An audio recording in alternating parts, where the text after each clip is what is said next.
అపోస్తలుడైన పౌలు హెబ్రీలకు రాసిన పత్రిక 9వ అధ్యాయము 11వ వచనం నుండి 16వ వచనం వరకు.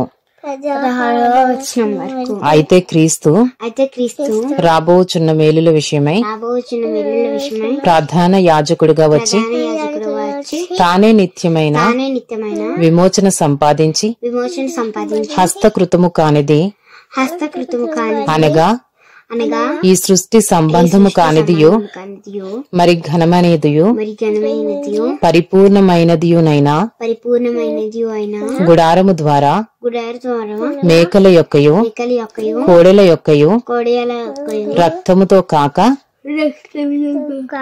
తన స్వరక్తముతో ఒక్కసారే పరిశుద్ధ స్థలములో ప్రవేశించెను. ఏలయనగా మేకల యొక్కయు ఎడ్ల యొక్కయు రక్తమును మైలపడిన వారి మీద ఆవు దూడ బూడిద చల్లుటయు శరీర శుద్ధి కలుగునట్లు వారిని పరిశుద్ధపరచిన ఎడల నిత్యుడగు ఆత్మ ద్వారా తన్ను తాను దేవునికి నిర్దోషినిగా అర్పించుకున్న క్రీస్తు యొక్క రక్తము నిర్జీవ క్రియలను విడిచి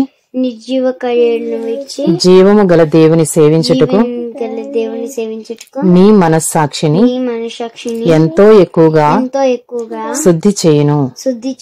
ఈ హేతువు చేత మొదటి నిబంధన కాలములో జరిగిన అపరాధముల నుండి విమోచనము కలుగుటకై ఆయన మరణము పొందినందున పిలువబడిన వారు నిత్యమైన స్వాస్థ్యమును గూర్చిన వాగ్దానమును పొందు నిమిత్తము ఆయన క్రొత్త నిబంధనకు మధ్యవర్తి అయి ఉన్నాడు. మరణ శాసనం ఎక్కడ ఉండునో అక్కడ మరణ శాసనము వ్రాసిన వాని మరణము అవశ్యము. Hebrews chapter 9 11 to 16. But when Christ appeared as a high priest of the good things that have come, then through the greater and more perfect tent, not made with hands, that is not of this creation, he entered once for all into the holy places, not by means of the blood of goats and calves, but by means of his own blood, thus securing an eternal redemption. For if the blood of goats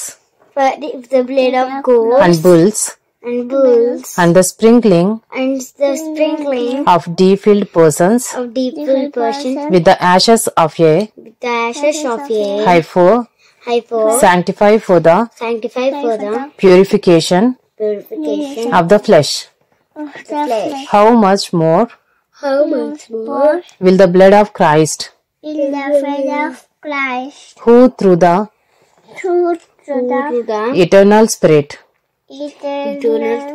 offered himself without blemish to God, purify our conscience from dead works to serve the living God.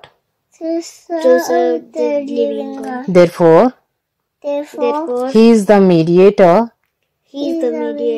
of a new covenant, so that those who are called may receive the promised may receive the promised eternal inheritance.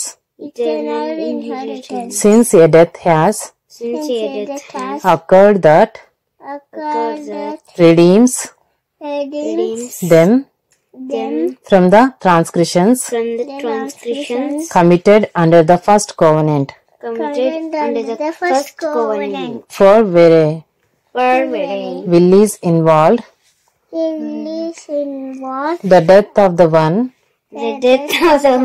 who made it must be established.